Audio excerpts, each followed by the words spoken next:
তোমাদের পরিবারকে বাঁচাও। ওয়া আহলিকুম নারা, তোমরা বাঁচো তোমাদের পরিবারকে আগুন থেকে বাঁচাও। আল্লাহ পাক বলেছেন, এই আয়াতের একটা অর্থ হলো বোঝানোর জন্য বলছি।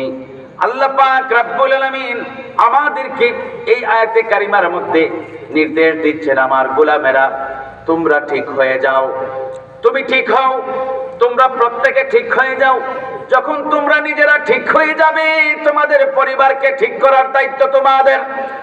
কে বলেন?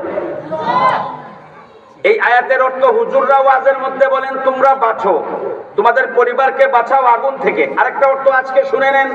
আল্লাহ পাক রব্বুল আলামিন এই আয়াতে কারিমার মধ্যে বলছেন, কু আনফুসাকুম, তোমরা ঠিক হয়ে যাও। এরে সত্তার তুই ঠিক হয়ে যা, এরে জব্বার তুই ঠিক হয়ে যা, এরে বেলাল তুই ঠিক হয়ে যা, এরে হেলাল তুই ঠিক হয়ে যা, এরে রফিক তুই ঠিক হয়ে যা, এরে জামিল তুইও ঠিক হয়ে যা। আল্লাহ পাক রব্বুল আলামিন বলেন তোমরা ঠিক হয়ে যাও। যখন তোমরা নিজেরা ঠিক হবে, তখন পরিবারকে ঠিক করতে পারবে। তোমরা ঠিক হওয়ার পরে যখন তোমাদের পরিবারগুলিকে ঠিক করতে পারবে, তখন তুমি এবং তোমার পরিবার জাহান্নামের আগুন থেকে বেঁচে যাবে। সুবহানাল্লাহ।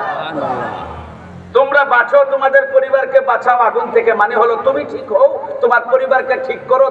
তুমি এবং তোমার পরিবার যখন ঠিক হয়ে যাবে, তখন জাহান্নামের আগুন থেকে, শাস্তি থেকে বাঁচতে পারবে। সুবহানাল্লাহ। হাজিরিন, তো আমাদের এই উল্টা পাল্টা যেগুলি আছে, বেঠিকই যেগুলি আছে, কো আনফুসাকুম, আল্লাহ পাক কি এমনি কইছেন? কো আনফুসাকুম, তোমরা তোমাদেরকে বাঁচাও, তোমরা ঠিক হয়ে যাও। এটা কি আল্লাহ পাক এমনি এমনি কইছেন? না, আমাদের মধ্যে কিছু বেঠিকই আছে না নাই? একটা বেঠিকের উদাহরণ দিয়ে আমার কথা শেষ। মুনতাজিম যারা আছেন আপনারা একটু খেয়াল করেন, কাউকে নিয়ে আসবেন, আমি খুব সংক্ষেপে শেষ করবো এখন ইনশাআল্লাহ।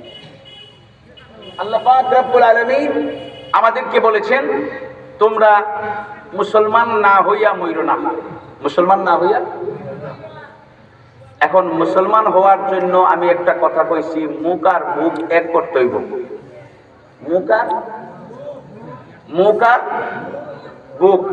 মুখ আর বুক যখন এক হয়ে যাবে, তখন আমি যা বলবো আমার দিল বলবে তাই করতে, আমি তাই করব। আমি যা বলবো আমার অন্তরাত্মা আমাকে ধাক্কা দেবে যে তুই বলেছিস এটা কর, তখন আমি ওইটা করব। মুখ আর বুক এক হওয়ার দরকার। এখন ওইটা আমাদের মধ্যে কম। আর আরেকটা হচ্ছে, মুসলমান না হইয়া আল্লাহ পাক মরনা বলেছেন। মুসলমান হওয়ার জন্য শর্ত আমি একটা কই খুব সহজে, সেটা হচ্ছে মুসলমান মানেই হচ্ছে মান্যতা। আমাদের মধ্যে মান্যতার কোনটা নিয়ে আসবো? মান্যতা। মুসলমান মানে কি? ইসলাম মানে কি? শান্তি। এটা বাংলায় অর্থ, ইসলাম মানে শান্তি।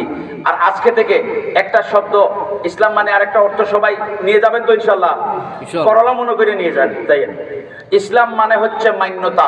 বলেন, ইসলাম মানে হচ্ছে মান্যতা। জোরে কোন, ইসলাম মানে মান্যতা। মান্যতা। যখন সমাজ থেকে মান্যতা উঠে যাবে, ধরে নেবেন ইসলাম উঠে যাচ্ছে, নবীজি যে ভবিষ্যৎবাণী করেছেন, লা ইয়াবকা মিনাল ইসলাম ইল্লা ইসমুহু, ওই পথে যাচ্ছে মনে করবেন। এটাকে বলা হয় রেড সিগন্যাল।